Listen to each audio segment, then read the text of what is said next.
All right, you guys, so most of you don't even know pelvic floor therapy exists. So now that you have somehow found us and we're on your radar, I really wanted to take a minute and break down what you can expect from a pelvic floor exam so you're not going in blind.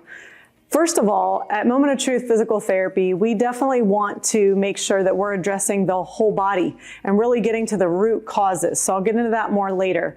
But we know you're not expecting a spa day, but I do want you to know what to expect. So a lot of it is not just about your internal pelvic floor. So we're gonna start looking at your posture. We're gonna look at, are your shoulders level? You know, we all have our dominant side. Most of us are right-handed. That creates a pattern, that creates different things. We have our way we hold our baby, or we have our way we lift our bag, we get into the car.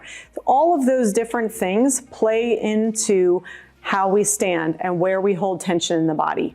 That also layers onto any other injuries, traumas, inflammation in the body. And so I say all that only to let you know to really get to the root cause and be thorough, which we are passionately committed to. That's part of what we look at. So your whole session is by no means just internal. When you hear a 90-minute eval, don't panic. In our space, there is no such thing as TMI. So we're definitely going to be talking about peeing, pooping, how you do those things, how that's going for you. We talk a lot about squatty potties and healthy bowel movements. Pressure and digestive issues in the abdomen has a massive impact on the pelvic floor. Constipation is one of the leading causes of prolapse and some other pelvic dysfunctions.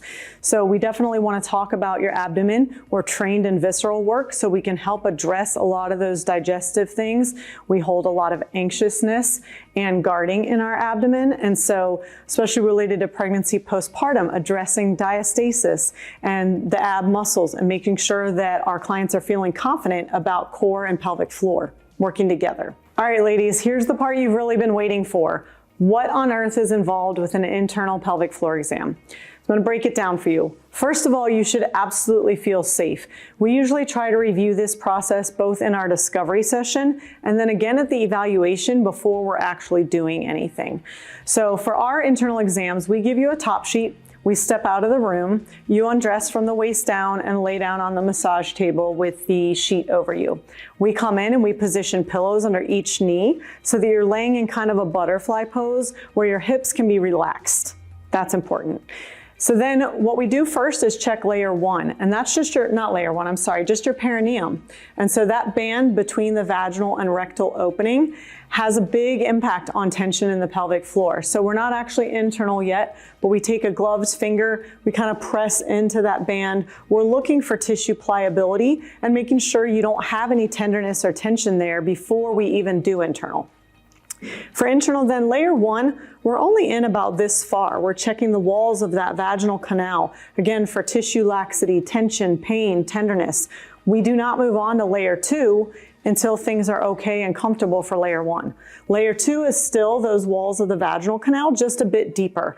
Everybody's depth of their canal can have some variation, so that will depend. But there's another layer of muscle slightly deeper into that canal. So we're checking the walls of the canal for that. Layer three is more the pelvic bowl that we're thinking of, those bands of tissue that go from the tailbone and sacrum down around underneath the glutes under our sit bones. So we're checking layer three, we're looking on the right side, then the left side for tension around the rectal tissue, tension that might be pulling into one hip or the other, making sure that we're addressing those asymmetries, we're addressing any areas of pain. We then turn and we can check behind the pubic bone. That's where your bladder sits, and also checking up towards the uterus and ovaries. Again, removing restrictions, addressing inflammation, addressing any pain that you might be having. Really critical for thorough addressing of, gosh, anything related to bladder dysfunction, painful sex, endometriosis, interstitial cystitis, so many of those pelvic diagnoses that can feel so scary and feel so unknown. So I just wanted to break down the steps of what a pelvic exam might be like. Now, we don't often do a rectal exam on the first eval. I think it's important for you to find a pelvic PT who's trained in it. It is the other half of the pelvic floor. You can't just get to everything through the vaginal opening. It can be very critical, especially in cases of issues with bowel movements, issues with hemorrhoids, issues with rectal prolapse. It's really critical that you see someone who's addressing everything as thoroughly as possible. All right, guys, we're gonna wrap it up. So we end every session with a home exercise program.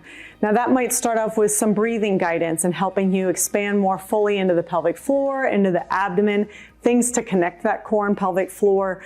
We might also start you off with some stretches to address the tight areas that we found, and even some strengthening movements so that you're more confident. This is not just about Kegels.